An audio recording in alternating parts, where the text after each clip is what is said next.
Hey, check this out.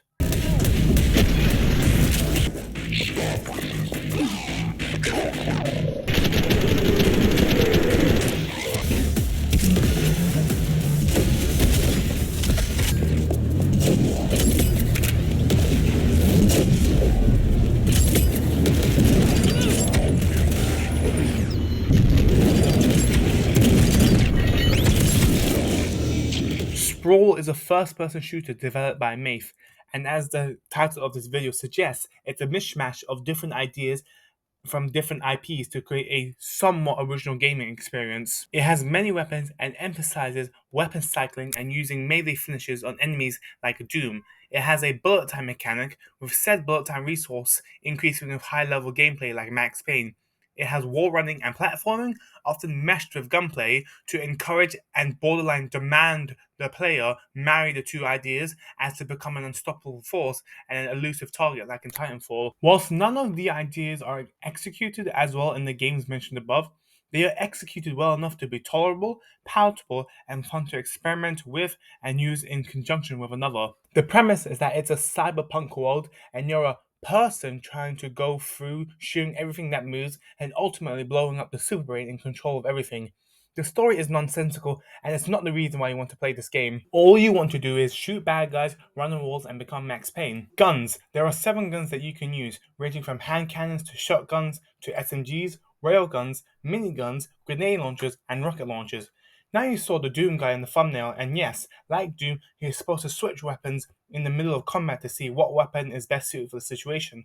Also, like Doom, there is a finisher mechanic where if you melee someone whilst they're weak or aim for a critical spot, you get health and ammo. However, all the weapons pale in comparison to the rocket launcher.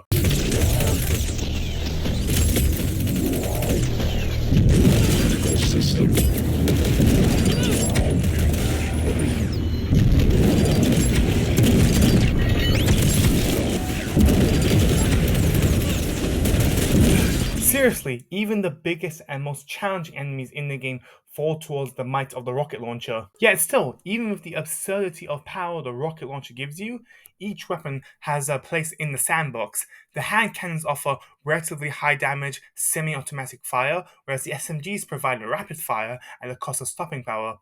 The railgun provides high single shot damage, but it needs to be charged, whereas the minigun is a faster shooting version of the SMG, but spooling the gun reduces your movement speed. And whilst the rocket launcher hits harder and has a larger explosive radius, the grenade launcher shoots faster. Enemy variety. There is a fair amount of enemy variety. It starts with your generic goons, but said generic goons do have their repertoires expand relatively quickly. They start to possess riot shields and shotguns, weapons almost requiring you to attack from the sides. Fortunately, you have the tools to address them thanks to bullet time and wall running. You have enemies with energy shields that need to be destroyed before you can do any damage. There are robot dogs and pinky ripoffs which try to charge and bite you. Lastly, at the end of the game, you have to deal with ramming enemies that try to turn you into street pizza, and flying enemies, which, as Obi-Wan said, It's over, Anakin! I have the high ground! bullet time. There's a bullet time mechanic. You hold the right mouse button and enter the matrix. Bullet time requires adrenaline, which can be picked up from the environment or enemies you headshot. It's a loop. You use bullet time to line your crosshairs to the dome piece, fire them, and collect the enemy's adrenaline. Rinse and repeat. A thing holding the bullet time mechanic back is that a fair amount of the enemies are bullet sponges, and sometimes it's not about precise shooting and aiming for the head. It can just be unloading all your ammo into generic enemy number 44. Compared to Max Payne 2, that game has a mechanic where subsequent kills refill your bullet time resource, and the slowdown effect increases with more kills, encouraging faster paced gameplay. No such mechanic exists, so its power is weaker than in Max Payne. Even still, the loop of using bullet time to gain more bullet time via precise shooting is satisfying and carries the gameplay until the credits roll. Platforming and level design. Whilst not the most creative, the level design attempts to blend the platforming mechanics into the shooting mechanics.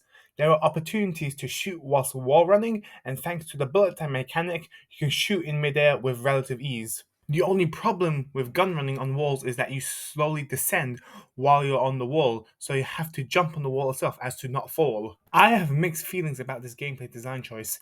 On the one hand, it forces the player to stay focused on their movement while shooting. It tests your ability to stay moving and be accurate simultaneously. However, the developers may have overdone it. Shooting whilst wall running isn't as intuitive, and often I'd rather shoot in mid-air using bullet time rather than wall running. Compared to another FPS, Titanfall 2 perfectly married the concepts of shooting and platforming. The developers realized that shooting while moving is difficult enough. Being able to land shots on another target whilst moving relatively fast is challenging enough. So players who have mastered that skill should be rewarded.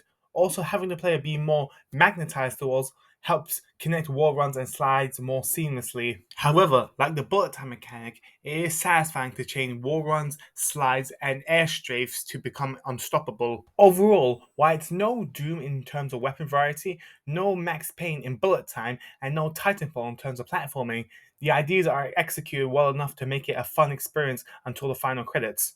Overall, great buy. This is Zach, not Zach, signing off. Please remember to like, favorite, and subscribe.